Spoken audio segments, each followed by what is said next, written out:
දෙරණ dream star grand ෆිනාලින් පසුගිය දිනක සාර්ථකව නිමාවට පත් වුණා.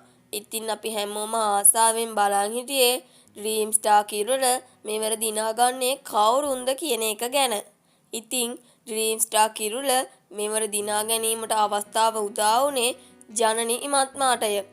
ජනනි මහත්මයා තමයි ඩ්‍රීම් ස්ටාර් සීසන් 12 වල ජයග්‍රාහිකාව බවට පත් වුණේ. ඉතින් ඩ්‍රීම් ස්ටාර් තරඟාවලිය මෙලෙස උත්කර්ෂවත් ලෙස නිමාවට පත්වෙද්දී පෙර පරිදිම ඩ්‍රීම් ස්ටාර් කිරුළ දිනාගත් ජයග්‍රාහිකාවට හෝ ජයග්‍රාහකයාට පිළියන්දල කාතුඩුව ප්‍රදේශයේදී සුපිරි දෙමහල් නිවසක් ත්‍යාගයක් ලෙස හිමි වුණා. ඉතින් ඔයාලට මේ දකින්න ලැබෙන්නේ ඇයට හිමි වූ සුපිරි දෙමහල් නිවසයි.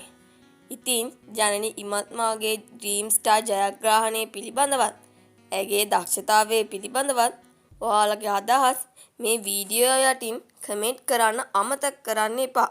ජනනි මහත්මයාට ආදරය කරන ඔයාලා හැමෝම මේ වීඩියෝ එකට ලයික් එකක් දාන්න.